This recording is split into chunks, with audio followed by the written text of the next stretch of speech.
Verse number 3. Verse number 3.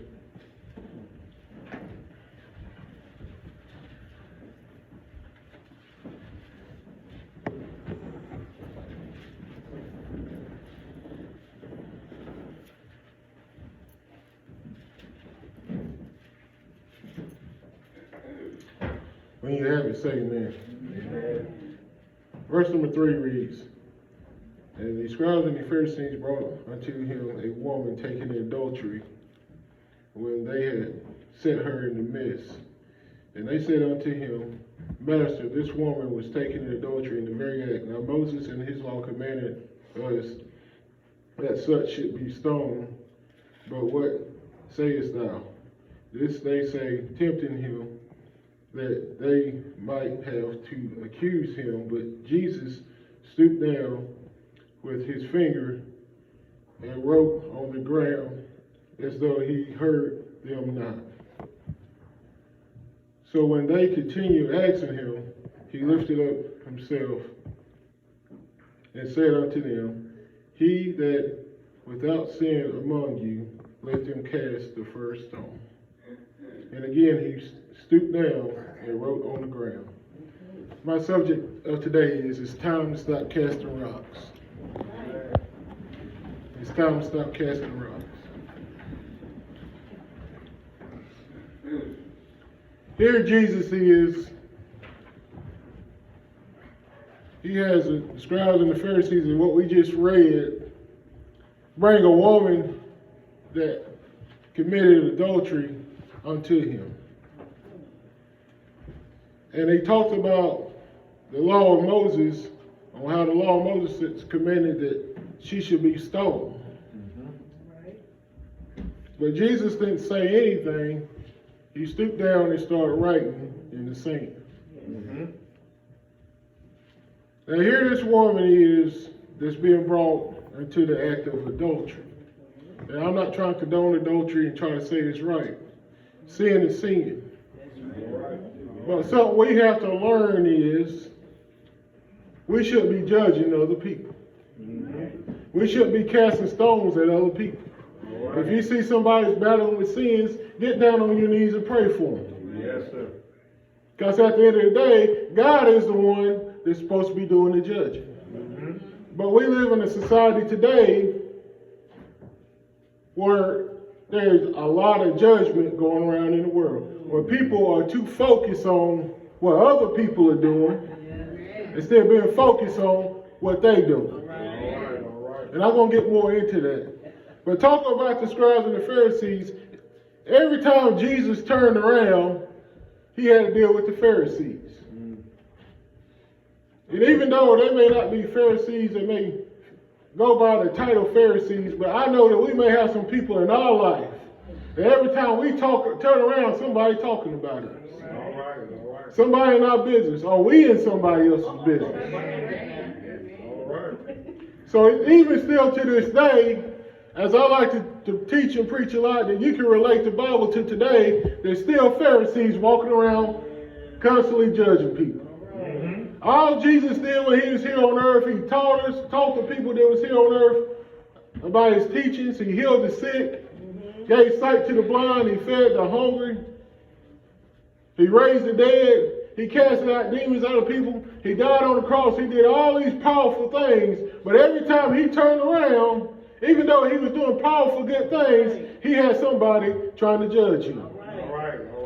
Somebody trying to bring down on what he was doing right. Mm-hmm. You have to understand something. I heard a preacher preach years ago, and it makes sense to me until I got older. He said, if you're walking with God and the devil's not attacking you, there's something not right. All right.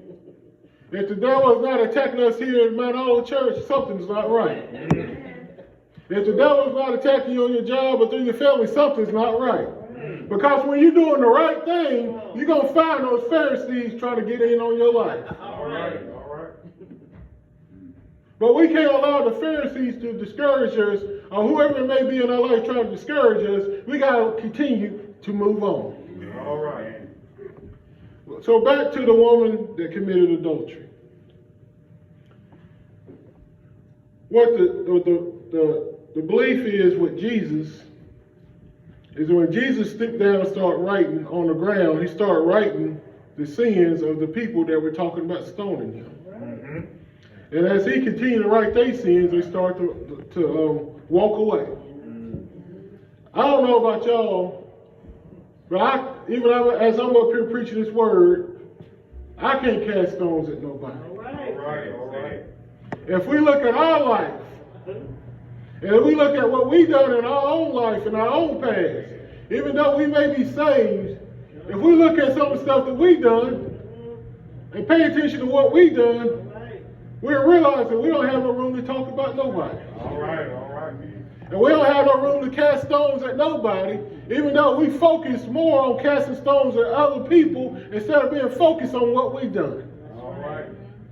Heaven and hell is real, and when we go before the judgment seat of Christ, it's not going to be about what other people done. Mm-hmm. It's going to be about what we done. Yes, God's not going to judge us about what other people done. He's going to judge us about what we done. Mm-hmm. You have to understand something. When you graduate from high school, you can't borrow other people's credits. All right. You're not going to be graded on what other people done. All right. You're going to be graded on what you done. Yes, sir. And when we go before that judgment seat of Christ, he's going to grade you on what you done. Yes, sir. Instead of what other people have done. The book of Matthew, the 7th chapter, talks about judge ye not. But we spend too much time judging one another. Well, we need to be focused on our own self. You have somebody that has a weight problem, their own self, but they talk about other people that have a weight problem. Am I right, church? Yes. You have somebody else that's committing adultery, and they talk about somebody else that's committing adultery. You talk about somebody else that has an alcohol problem, they got an alcohol problem. Yes, sir. But that's the society that we live in today, that we get focused on what other people are doing instead of getting focused on our own self. And God said, to judge ye not. It's time to start spending time judging one another and get focused on ourselves and wonder what we can do better for Christ. Is there anybody here today that can do better for Christ? Oh, yeah. Is there anybody here today that wants to do better for Christ? But you can't do better for Christ if you focus on everybody else instead of being focused on your own self. All right.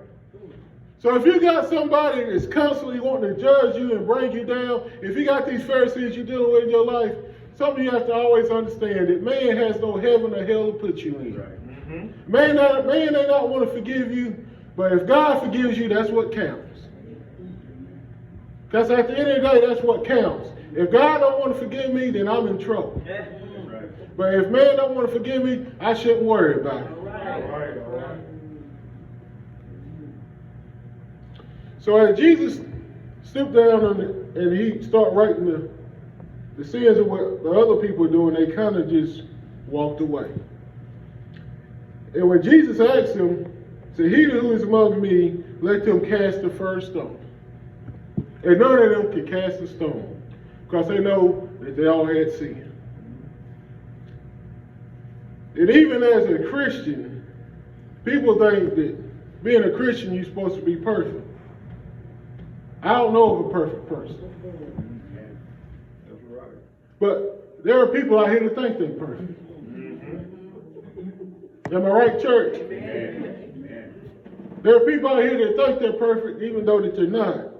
And when we're trying to bring people to Christ, it frustrates people, and we can't bring people to Christ because they think you got to be perfect. Mm-hmm. Instead of we go back and tell people about what God has brought us from, and some of the sins that we used to battle with, and what God has brought us from. Has God brought us from anywhere? Is it just me? Has he brought anybody else from a sinful life when we're out here as sinners, and he brought us to a Christian life? If we can tell them about some of the stuff that we used to battle with, then maybe we could bring more people to Christ. Yeah. Yes, sir. But we too busy being negative and putting one another down instead of encouraging one another. Instead of getting down on our knees and praying for one another, we want to bring one another down. Jesus talked about how the 99 and a half won't do, we still leaving one behind. Church, hell is real. Yes, sir. And hell is not a place I want to be, and hell is not a place nobody should want to be. And our goal is to try to bring people to Christ, to try to encourage them. But you can't bring people to Christ if you're constantly putting them down. Verse number 10 reads, when Jesus had lifted up himself and saw none but the woman, he said unto her, Woman, why are there accusers? Have no man condemned thee? And she said, No, Lord, no man, Lord. And Jesus said unto her, Neither do I condemn thee, go and sin no more. He didn't condone her for her sins. He didn't say it was right. But he told her to go and sin no more. And what Jesus did on something I noticed in this verse, he just talked to her. When's the last time we just talked to somebody? All right. When he talked to the woman at the well, she had the same problem. He just talked to her. And next thing you know, he was bringing her unto him. If we just learn how to talk to people, instead of putting them down so much, maybe we could bring more people to Christ. Is there anybody here today that wants to bring more people to Christ? Oh, yeah. Coming up as a kid, I was brought up in the church. But there are people and there are young folks that are not being brought up in the church. They don't understand who Jesus truly is and what he can do. But we could give some testimonies and just talk to people. Maybe we could bring more people to Christ. It's time to quit judging and start focusing on what we are doing. And just as I said, when it's time to go before the judgment seat of Christ, we're going to be judged by what we've done and not what other people have done. All right. That's the same thing with graduating from college, the same thing with graduating from high school. You go by your work. Yes. You go by your work. We don't want nobody talking about us. And when we're around a group of people and we're talking about somebody, as long as it's about us, it's fine.